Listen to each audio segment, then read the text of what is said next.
안녕하세요. 언제나 다시 한번 차분하게 생각하며 신중하게 결정하고 행동하길 원하는 생각남 ETF입니다. 최근 이틀 연속 미 증시가 내려앉으면서 본격적인 하락장이 시작되는 것이 아닌가 걱정도 돼서 많은 투자자들이 이번 미국의 FOMC 회의 결과를 지켜보고 있었는데요. 다행히도 시장이 예상했던 시나리오대로 연준이 발표를 하자 미국 증시가 일제히 상승을 했는데 한번 관련된 내용을 살펴보겠습니다. 간밤에 미국 증시는 이번 FOMC의 회의 결과에 따라 시장이 회복을 할지 아니면 더 하락을 할지 기로에 서 있었는데 다행히도 시장이 예상했던 대로 연준이 입장 발표를 하면서 불확실성이 해소됐다며 투자자들의 투자 심리가 회복이 됐고 결국 미국을 대표하는 3대 지수 모두가 일제히 상승하고 기분 좋게 마무리가 됐습니다. 다우지수는 1.08%가 상승했고 S&P 500 지수도 1.63%가 상승하고 마무리가 됐고요.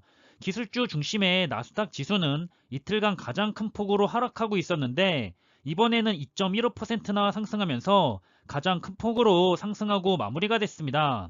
산업 전반적으로 본다면 오늘은 기분 좋게도 대부분의 섹터가 상승의 색을 나타내고 있는 초록빛으로 물들어 있는데요. 이 중에서는 그나마 금융의 은행 분야가 약세를 보였고요. 어제에 이어서 오늘도 에너지 부분은 약세를 나타냈고 그 외 나머지 대부분의 섹터는 강세를 보이면서 기분 좋게 마무리가 된 모습을 볼 수가 있습니다. 우리 투자자들이 많이 투자하고 있을 ETF인 타이거 미국 테크 탑10 ETF와 코덱스 미국 팡플러스 ETF에 편입되어 있는 대표적인 나스닥 기술주 기업들의 목록입니다. 오늘은 해당하는 대부분의 기업들이 좋은 모습을 보여주며 마무리가 됐는데요. 특히 엔비디아가 무려 7% 이상 상승하면서 가장 좋은 모습을 보여줬습니다. 반면 코덱스 미국 팡플러스 ETF에 해당하는 트위터와 중국 기업인 바이두 그리고 알리바바는 아쉽게도 하락세를 보여주고 끝이 났는데요. 하지만 오늘은 상승한 기업들이 많기 때문에 국내 ETF 상품인 타이거 미국 테크 탑10 ETF와 코덱스 미국 팡플러스 ETF는 상승세를 보일 것이 예상이 되는데요. 역시나 국내 장중의 두 ETF는 동반 상승세를 보이고 있습니다. 개인적으로 한 가지 아쉬운 점은 마이너스 10%가량 빠지면서 좋은 저가 매수의 기회를 엿보고 있었던 저에게는 좀처럼 만족스러운 저가 매수의 기회를 잘 주지 않는 미국 테크 탑10 ETF인 것 같습니다. 오늘은 전반적으로 모두 상승한 분위기를 가져가서 그런지 각 섹터의 ETF들 역시도 대부분 좋은 모습인 것 같은데요. S&P 500이나 나스닥 100, 반도체, 자동차, 2차전지 섹터 모두 상승한 것을 볼 수가 있고요.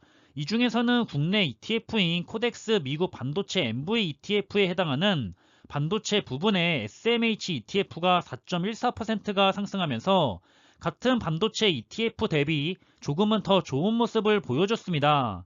현재 반도체 ETF들은 상단의 박스권 안에서 주가가 움직이면서 옆으로 횡보를 하려는 움직임을 보이고 있습니다. 밑으로 많이 하락을 해야 추가 매수 타이밍으로 볼 수가 있겠지만 만약 옆으로 더 오랫동안 횡보를 한다면 그것 또한 저점 횡보 구간으로 판단해서 상승하기 전에 매수를 해야 하는 좋은 시기일 수 있다는 점을 참고하시면 좋을 것 같고요. 그리고 국내 대표적인 2차 전지와 자율주행, 그리고 스마트 모빌리티 ETF들은 비슷한 흐름을 보여주고 있는 것 같은데요. 다들 고점에서 횡보를 하다가 최근에 시장이 흔들리면서 주가가 하락을 했고 하단에서 다시 횡보를 이어나갈 것 같은 모습을 보여주고 있습니다.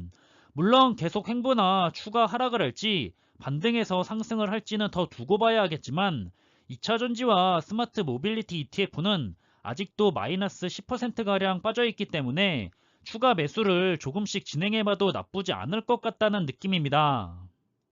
그리고 바이오와 헬스케어, 신재생에너지, 애안산업, 그리고 우량주에 투자하는 ETF는 오늘은 역시 모두가 전부 상승하고 장이 마무리가 됐는데요. 그 중에서도 미국 바이오테크 산업에 투자하는 XBI ETF가 4% 이상 큰 상승을 했다는 게 눈에 띄고 있습니다. 다음으로 살펴볼 분야는 메타버스와 사이버 보안 그리고 클라우드 분야인데요. 이 분야들 역시 오늘은 너나 할 것 없이 모두가 상승을 했습니다. 모두가 2에서 3% 가까이 상승을 하고 마무리가 됐고요.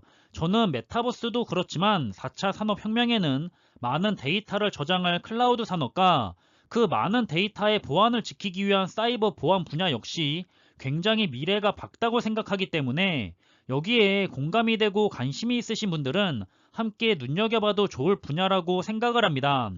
마지막으로 ESG 분야와 아크 인베스트의 ARK ETF도 역시도 오늘은 모두 다 상승세를 보이면서 기분 좋게 장이 마무리가 된 것을 확인할 수가 있는데요. 특히 우리 미래를 위한 ESG 분야의 스마트 그리드나 물, 수소와 같은 테마들은 앞으로도 많이 기대가 되는 부분이기 때문에 시장이나 많은 투자자 분들이 기대와 관심을 가지면서 눈여겨보고 있는 것 같습니다.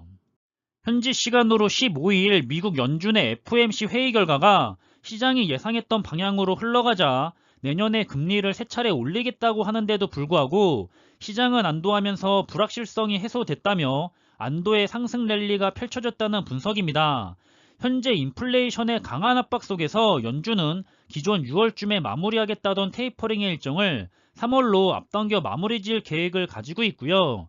그리고 곧바로 금리를 인상할 계획이고 금리 인상은 내년인 2022년에 3차례, 2023년에도 3차례, 그리고 2024년에 2차례를 올리면서 총 8번의 금리 인상을 시사했습니다. 금리가 올라간다고 기술주 기업들의 주가가 떨어지는 것 아니냐고 걱정하시는 분들이 계시겠지만 결과적으로 시장이 회복되는 거기 때문에 결국에는 기업들도 회복된 경기에 의해서 실적도 좋아지면서 더 좋아지는 방향으로 가는 것뿐이기 때문에 걱정하실 필요는 전혀 없습니다.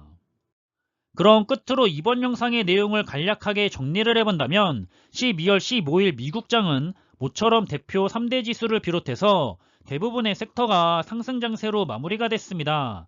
연준의 FOMC 회의 결과에 대한 발표가 시장의 예상대로 흘러가자 투자 심리가 살아나 안심 랠리가 펼쳐졌고 연준은 심각해지고 있는 인플레이션을 잡기 위해서 테이퍼링을 내년 6월에서 3월로 앞당겨 조기 종료할 것을 시사했고 그 후 금리 인상은 2024년까지 총 8차례에 걸쳐서 올릴 것을 또한 시사했습니다.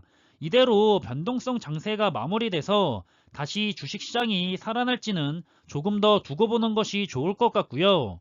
언제나 자신이 투자 중인 종목이 좋은 매수 기회가 왔다고 판단이 되시면 분할 매수로 수량을 모아나가시길 바라겠습니다. 그럼 이번에 준비한 내용은 여기서 마무리하겠고요. 오후의 시간도 힘내서 잘 보내시길 바라겠고 저는 저녁에 올라갈 또 다른 영상으로 다시 찾아뵙겠습니다. 항상 준비한 내용들이 여러분들과 함께 투자하는 데 있어서 많은 참고가 될 수 있는 그런 좋은 영상이 되기를 바라고 있고요. 심리적으로도 그리고 좋은 정보로도 도움이 되었으면 좋겠습니다. 그럼 영상이 도움이 되셨다면 구독과 좋아요 부탁드리고요. 저는 다음에 더 좋은 정보들로 찾아뵙겠습니다. 감사합니다.